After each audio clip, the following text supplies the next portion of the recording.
Halo guys, kembali lagi bersama gue Nandi. Pada video kali ini, gua akan membahas salah satu film seru berjudul The Wicker Man 2006. Tidak pernah lupa, gua selalu mendoakan agar kalian dan keluarga bahagia serta sehat selalu ya.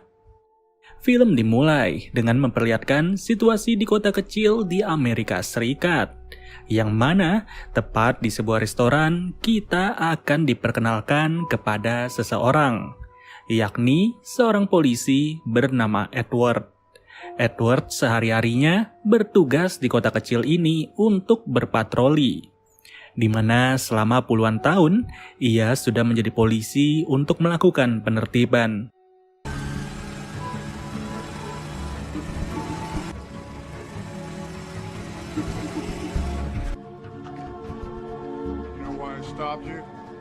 Ya, pada awalnya semua berjalan normal-normal aja. Nggak ada satupun hal yang mencurigakan. Saking normalnya, Edward sampai bosan menjalani profesi ini.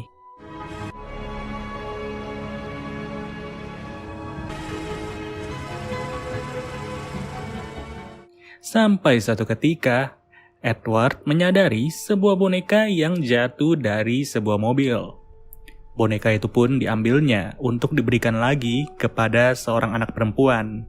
Tapi apa daya, si anak nggak ngerti bahwa jalanan ini selalu dilewati oleh mobil besar. Yang dengan sengaja, ia malah membuang lagi boneka itu. Hasilnya, ketika Edward baru aja mengambil boneka tersebut, mobil itu pun harus tertabrak. Sontak, Edward merasa panik tak karuan. Ia tak percaya kejadian naas ini benar-benar terjadi. Apalagi si anak masih berada di dalam tanpa bisa diselamatkan.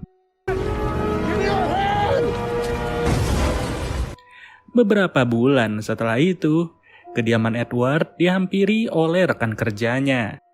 Rekannya sengaja datang untuk memberi sebuah surat dari seorang wanita bernama Willow. Yang mana Willow adalah seorang ibu dari anak yang sebelumnya kita lihat. Dan saat dibaca, ternyata Willow bersama anaknya berhasil selamat. Tapi mereka tak lagi berada di kota, melainkan telah pindah ke sebuah pulau bernama Summerside. Nah, masalahnya, baru saja beberapa bulan tinggal di sana, anaknya yang bernama Rowan tak lagi terlihat. Willow tak sanggup lagi untuk mencari dan ia membutuhkan Edward untuk datang ke Summerside. Alhasil, Edward pun memutuskan untuk meminta izin kepada atasannya. Ia tahu bahwa tugas ini berada di luar laporan dari kepolisian.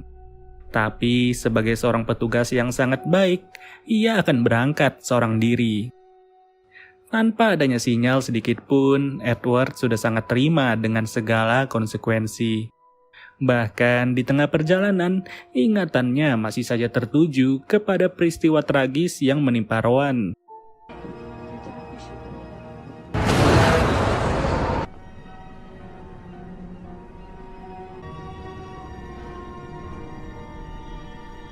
Singkat waktu, ketika tiba, Edward segera membayar warga setempat untuk pergi ke Pulau Summerside. Ia sebenarnya sudah diperingatkan bahwa pulau itu sangat jarang untuk dikunjungi. Karena dipercaya, di dalamnya terdapat kehidupan tertentu yang begitu dihindari oleh warga normal. Ya, benar, warga normal. Karena sesungguhnya orang-orang yang tinggal di sana tidaklah normal. Bayangkan aja, baru melangkah beberapa saat, Edward sudah melihat aktivitas warga Summerside yang begitu aneh.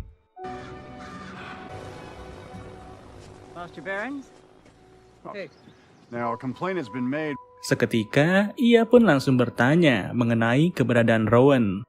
Tapi tak ada yang tahu di mana anak itu. Yang mana satu-satunya hal yang Edward lihat hanyalah sebungkus karung yang tak jelas isinya apa. Dan ketika mampir ke kedai terdekat, Edward kembali bertanya kepada si barista. Awalnya ia ragu dengan barista itu karena parasnya tak terlihat ramah sama sekali. Yang benar saja belum juga ditanya, ia sudah menolak untuk menjawab. And you're that Officer, is that some kind of city talk? Sampai tiba saatnya, datanglah Willow alias ibu dari Rowan. Willow yang sadar atas kedatangan Edward pun hanya bisa memantau dari kejauhan. Ia nggak mau jikalau warga setempat tahu bahwa ia sengaja memanggil Edward. Alhasil, Edward mengandalkan identitasnya sebagai polisi untuk mencari jawaban dari setiap orang. Namun tetap saja, nggak ada satupun jawaban yang bisa ia dapat. Nah, di sini seekor lebah langsung dikurung oleh Edward karena membuatnya risih. Kemudian, Willow sengaja memberikan sebuah surat untuk dibaca oleh Edward. Yang ternyata ia sengaja memintanya untuk bertemu tanpa diketahui siapa-siapa. Pada pertemuan singkat ini, Willow menyampaikan berita terkait Rowan yang hilang secara tiba-tiba.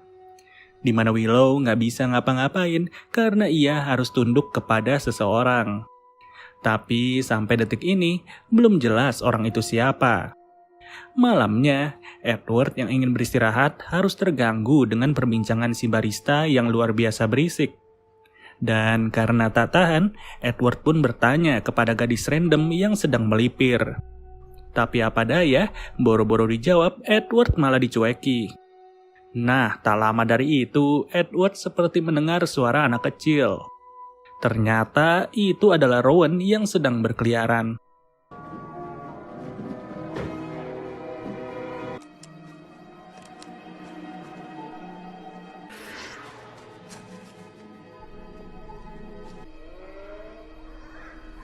Seketika Edward mengejar Rowan yang terus berlari ke sebuah gudang kosong. Yang tentu saja, tempat antah berantai ini membuat Edward bingung setengah mati. Lagian, ngapain juga anak perempuan keluyuran malam-malam di tempat kayak begini? Rowan?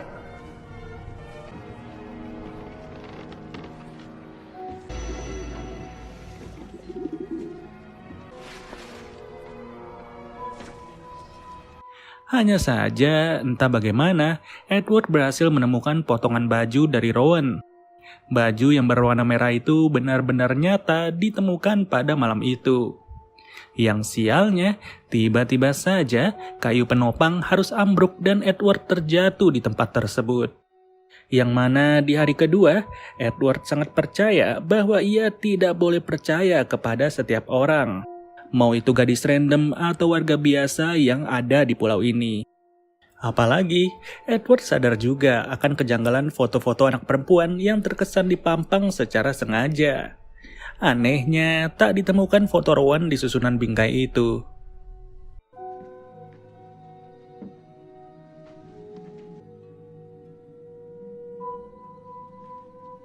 Lalu, beranjaklah Edward keluar sana. Yang lagi-lagi ia harus bertemu dengan seorang wanita yang kita sebut saja Mawar. Untuk kedua kalinya, Edward bertanya mengenai keberadaan Rowan. Namun hasilnya, Mawar malah ketawa ketiwi tanpa alasan yang jelas. Apa boleh buat, Edward pun harus pergi untuk berkeliling lagi. Semakin lama ia berjalan, Edward baru sadar akan satu hal. Bahwa selama ia berada di sini, ia belum melihat satu orang pria sekalipun. Sangat jelas bahwa hampir seluruh penduduk di pulau ini merupakan perempuan. Bahkan anak-anak yang dididik di kelas pun didominasi oleh perempuan. Ya, karena kepepet dan gak mau penasaran, Edward bertanya lagi kepada tiap-tiap siswi yang ada. Apakah sekiranya mereka mengenali atau bahkan pernah melihat Rowan? I'm Edward Malis from California. How dare you stand there and frighten my children? Sorry. I'm up here to find a missing girl whom people are pretending doesn't exist. Badge? Tapi tetap saja, setelah fotonya dioper ke sana kemari, tak ada satupun siswi yang mengenalinya. Merasa janggal, Edward langsung meminta untuk melihat buku absen. Awalnya si guru menolak setengah mati. Tapi setelah buku itu didapat oleh Edward, terkuak sudah bahwa memang benar Rowan pernah terdaftar di kelas ini. Yang itu berarti para murid beserta si guru sudah berbohong. Bingung dengan perilaku menutup-nutupi, Edward langsung bertanya kepada si guru. Tapi guru tersebut malah menjawab secara ngelantur sembari berkata bahwa Rowan akan dimandikan dengan api. Atas jawaban nyeleneh kayak begitu, Edward benar-benar gak habis pikir. It was an accident. What kind of... Yes. You see, we believe that after the human... If that's true, where's her body? Exactly. Wait, Sister Rose? Tak jauh dari sekolah, untuk pertama kalinya Edward melihat kumpulan pria. Tapi para pria nggak mau berbicara sama sekali, di mana mereka semua hanya sibuk untuk bekerja. Kemudian, Edward turut melihat sebuah makam yang tak jelas itu makam siapa. Tapi yang pasti Willow hanya bisa memberitahu Edward bahwa ia begitu pesimis dengan keberadaan Rowan. Jikalau Rowan berhasil ditemukan, maka Willow berani membayangkan bahwa anaknya telah kembali dalam bentuk jasad. Dari situ, dibawalah Edward ke kamarnya Rowan. Hanya saja, setelah ditelusuri, tak ada satupun bukti yang bisa memberikan keterangan jelas kemana sebenarnya Rowan pergi. Dan tiba-tiba saja, dari kejauhan Edward mendengar suara pesawat yang sempat ia tumpangi. Sontak, Edward segera menghampiri pesawat itu untuk meminjam radionya. Tapi aneh ketika ditunggu, si kakek tak terlihat sama sekali. Dari sinilah, Edward pun langsung terfokuskan kepada gerak-gerik yang ada di dalam laut. Yang mana tanpa sengaja, ia melihat ada Rowan yang berada di dalamnya. Dan karena begitu yakin, menyeburlah Edward ke dalam laut. Tapi naas, itu semua ternyata hanyalah mimpi dari Edward yang baru aja ketiduran ketika menunggu si kakek. Dan sangat disayangkan, ketika pesawat itu dihampiri, radionya pun nggak bisa berfungsi sama sekali. Lalu, Edward pergi ke rumah seorang dokter bernama Dr. Moss. Di sini, ia meminta segala bukti dari tiap-tiap anak yang pernah datang ke Pulau Summerside. Namun janggalnya, bukannya diberitahu, si dokter malah mengelak. Alhasil secara diam-diam Edward pun harus menunggu momen yang tepat untuk menyelundup ke dalam rumah. Yang mana setelah si dokter pergi, Edward berhasil mendapat suatu fakta bahwa pulau ini bukanlah sembarang pulau. Ada maksud tersendiri kenapa lebih banyak wanita dibandingkan pria. Apalagi di dalam rumah si dokter banyak sekali barang-barang aneh yang terlihat secara jelas oleh Edward. Bahkan sebelum pergi, fotonya Rowan pun tersimpan rapi di dalam laci.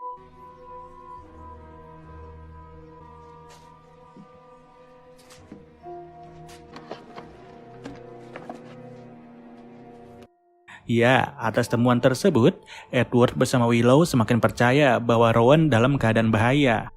Tapi mereka harus terus mencari tahu tanpa menimbulkan rasa curiga sedikit pun. Setelahnya, Rowan sengaja membantu para pekerja pria. Tapi di sini mereka semua tetap saja nggak berbicara sama sekali. Nggak tahu karena apa, tapi yang jelas para pria itu seperti tak berdaya. Yang mana seluruh pekerjaan kecil sengaja diberi ke mereka semua, sedangkan pekerjaan penting diberikan kepada wanita. Dan sebagai informasi, Pulau Summerside ini begitu mengandalkan peternakan lebah. Mereka selalu mengoleksi madu yang berasal dari ribuan lebah, bahkan ratusan ribu. Saking banyaknya lebah-lebah itu, Edward pun harus tersengat setiap saat.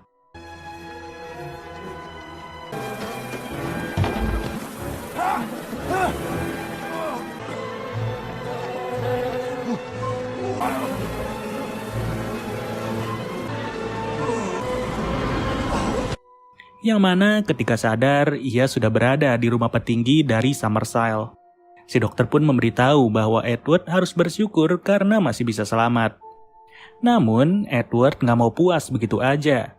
Ia pun langsung beranjak, yang mana ternyata di perkarangan rumah telah terdapat seseorang. Ya, wanita itu adalah Ratu Summerside alias pemimpin dari pulau ini. Dengan menyadari kedatangan Edward, si Ratu langsung menjelaskan cara hidup di Pulau Summerside. Yang mana ternyata mereka semua selalu berkembang biak dengan cara mengandalkan pekerja pria.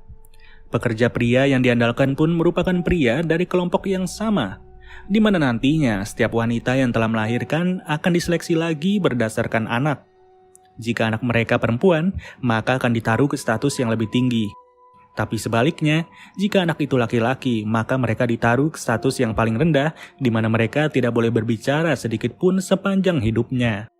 Dan biasanya, anak laki-laki yang sudah dewasa sangat memungkinkan untuk dikawinkan dengan anak perempuan yang berasal dari orang tua yang sama. Aneh bukan? Ya, percaya tak percaya, prinsip ini benar-benar diterapkan. Merasa kesal, saat itu juga Edward langsung berencana untuk membongkar makam yang sempat ia lihat.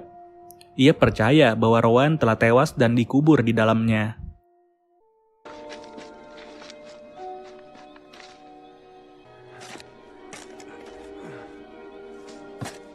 Tapi nyatanya hanya terdapat sebuah boneka yang sudah gosong akibat dibakar. Lalu, Edward pun mendengar suara bising yang tak jauh dari makam tersebut. Suara anak perempuan yang nampaknya sedang berlari ke sana ke sini. Tapi lagi-lagi, ketika dihampiri, Edward hanya melihat sebuah lubang air. Di mana saat itu juga, Edward pun segera masuk ke dalamnya. Namun belum lama, lubang keluar langsung ditutup oleh seseorang. Sangat disayangkan Edward nggak tahu orang itu siapa. Jadinya sepanjang malam ia hanya terkurung di dalam lubang tersebut. Beruntung, pada paginya Willow sadar akan keberadaan Edward. Nah dari situ, Edward pun menjelaskan bahwa keberadaan Rowan semakin tercium. Bukti-bukti yang ditemukannya pun semakin menunjukkan bahwa Rowan masih hidup di pulau ini. Sontak, Edward segera pergi untuk mencari Rowan di setiap rumah. Tapi yang ia temukan hanyalah pria dengan paras yang begitu aneh seperti baru saja disengat lebah. Di mana setelah dari ruangan tersebut, Edward kembali dibikin kaget dengan mawar yang sengaja menutupi seluruh tubuhnya dengan banyak lebah. Belum jelas maksudnya apa, tapi yang pasti Edward segera mencari lagi. Sedangkan di sisi lain, si Ratu Summersile terus bersantai saja di dalam kamar seakan-akan sudah merencanakan sesuatu. Ya, seiring berjalannya waktu, tingkat keanehan pun semakin bertambah. Edward benar-benar terasingkan di pulau ini, yang bahkan para pria nggak mau membantunya sama sekali. Apa boleh buat, setiap anak perempuan harus dirazia oleh Edward sendiri. Ia membuka tiap topeng yang menutupi anak itu, di mana Edward merasa seperti dikerjai. Pada akhirnya, ia pun berencana untuk kabur dari pulau itu sembari menemui si kakek pilot. Tapi sangat disayangkan, ia tak pernah bertemu lagi dengan kakek tersebut. Di mana sekalinya bertemu, kakek itu sudahlah tewas secara mengenaskan.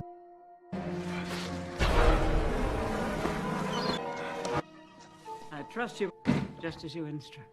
Ya, karena tak punya banyak peluang, si barista pun langsung dihajar oleh Edward.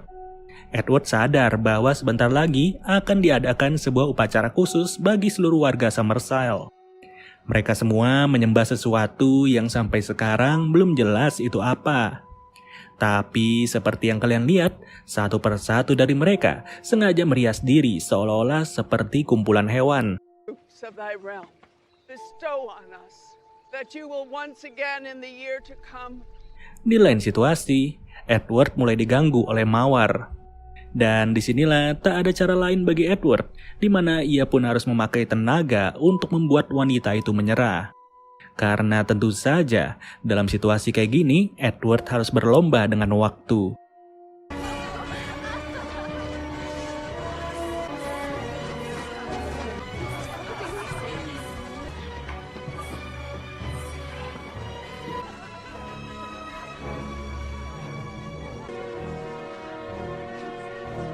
Untungnya, ia pun berhasil menyamar serta menyelundup ke dalam barisan ritual. Nah, atas upacara inilah, pada akhirnya Willow pun sadar bahwa putrinya ternyata masih hidup. Entah bagaimana, Rowan berhasil disembunyikan untuk dijadikan persembahan. Yang jelas sudah, Edward pun gak bisa diam dan ia harus menyelamatkan anak tersebut. Dengan masuk ke dalam hutan, Edward yakin bahwa ia akan berhasil untuk membawa Rowan pergi dari pulau ini. Rowan, wait. Namun siapa sangka, ternyata Rowan tidak ingin pergi sama sekali. Ia sengaja balik ke pelukan ibunya yang jelas-jelas ada si Ratu Summersile di sana. Dan sangat disayangkan, pada momen inilah terkuak sudah bahwa Edward telah dijebak. Bukan tanpa alasan ia mendapat surat dari Willow. Karena pada nyatanya, surat itu sengaja ditulis oleh Ratu Summersile. Mereka berharap Edward bisa datang ke pulau ini karena kehadirannya benar-benar dibutuhkan. Edward akan dijadikan tumbal tahunan bagi dewa mereka yang telah menunggu selama 1 tahun sekali. You bitches! Dan hasilnya, saat itu juga kedua kaki Edward langsung dilumpuhkan. yang mana Edward turut dibikin tak sadar dengan cara alami, yaitu disengat secara serempak oleh kumpulan lebah. Benar-benar gak ada akhlak bukan? Willow yang dipercaya sedari awal ternyata bukanlah wanita yang bisa dipercaya. Karena memang benar, sedari awal kedatangan Edward ke pulau ini, ia tak akan bisa mempercayai siapapun, termasuk Willow. Dengan kata lain, apa yang dilihat oleh Edward pada saat pertama kali ia datang di sebuah kantung, itu sebenarnya adalah berisikan seorang pria. Tapi ia gak sadar bahwa pria itu baru aja disengat oleh kumpulan lebah dan akan dipersiapkan untuk upacara. Dan kali ini, giliran Edward yang akan menjadi persembahan bagi dewa-dewa di sana. Ya, secara tak langsung, Edward telah mempersembahkan nyawanya bagi keberlangsungan kepercayaan sesat dari seluruh warga Summerside. Hasilnya, Edward pun harus dikurung serta dibikin gosong di dalam patung raksasa yang disebut The Wicker Man sesuai judul dari film ini.